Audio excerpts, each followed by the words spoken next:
قبل أي دور كبير بعض الممثلات الكوريات بيقرروا يغيروا شكلهم بالكامل من الدايت القاسي للتدريبات المكثفة. التحولات دي صدمت الجمهور. تعالوا نشوف مع بعض أكتر 5 ممثلات اتغير جسمهم بشكل جنوني قبل أدوارهم المهمة. رقم 1، بارك شين هاي. بارك شين هاي واحدة من أشهر الممثلات الكوريات، بدأت التمثيل وهي صغيرة جدا واستمرت في العمل ل20 سنة تقريبا. طوال مشوارها الفني الناس لاحظت أحيانا إن شكلها بيبقى أنحف، لكنها بنفسها قالت إنها ما بتتبعش حميات تجويع لإنقاص الوزن. بدل كده هي بتحافظ على جسمها من خلال التمارين الرياضية المكثفة، خصوصا لما بتكون بتجهز لدور أو تصوير. في مقابلة حديثة ذكرت إنها بتتمرن ساعات يوميا كارديو صباحا وتمارين بتكون بالليل، بدل ما تقيد أكلها جدا، لأنها بتؤمن إن الرجيم القاسي ممكن يضر الجسم والبشرة. في الماضي كمان كانت بتمارس الرياضة بانتظام لأنها مش بطبيعتها نحيفة أصلا، ولاحظت إن التمارين بتساعدها تبقى أفضل وتحافظ على شكلها. يعني أسلوب بارك شين هاي في الحفاظ على الوزن إنها بتعمل رياضة مستمرة. هي معروفة بإنها بتتمرن بامتياز، خصوصا الكارديو وتمارين القوة، وده بيخلي جسمها رشيق بدون ما تضطر لحميات قاسية. ومش دايما بتتبع الدايت، هي نفسها أكدت في مقابلات إنها ما بتتبعش رجيم قاسي لإنقاص الوزن، وده لأنها شايفة إن هو بيضر الصحة والبشرة. أما بالنسبة لتحضير الأدوار، لو في دور محتاج جسم أنحف أو أكتر تناسق، هي بتحرص على زيادة التمرين بدل ما تقلل أكلها بشكل مبالغ فيه. أما بالنسبة للتوازن الصحي، فبارك شينهاي دايما بتقول إن الصحة أهم من النحافة الشديدة، وده بيخليها تحافظ على شكلها الطبيعي وفي نفس الوقت تبان رشيقة على الشاشة.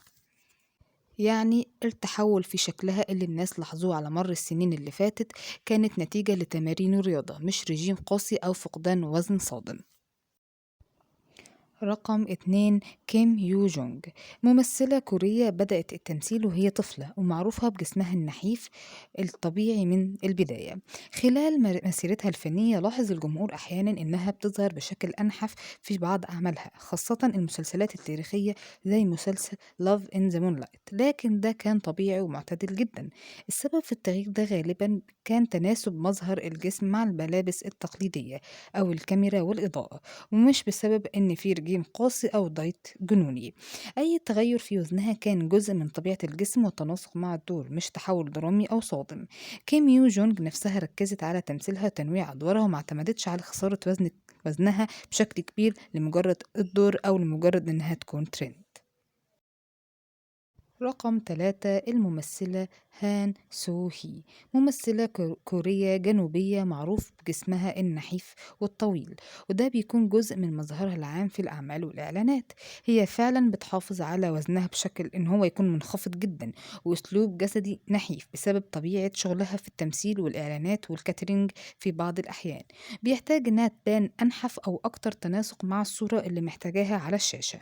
في واحد من البثوث المباشرة اللي عملتها ردت بنفسها على تعليق من معجبة عايزة تبقى نحيفة زيها، وقالت ده بسبب شغلها وهي بتحاول تخس علشان تصوير أو جلسة تصوير، وإنها لو مش محتاجة كده كانت هتحافظ على وزن عادي وصحي، وشدت إن الصحة أهم من النحافة. وجمهور الإنترنت أحيانا لاحظ تغير طفيف في شكلها، زي ظهور خدود أكتر امتلاء أو زيادة وزن بسيطة في بعض الأحداث، وده خلى بعض الناس يقولوا إنها ظهرت أكتر صحة مقارنة بأوقات كانت فيها أنحف من قبل كده.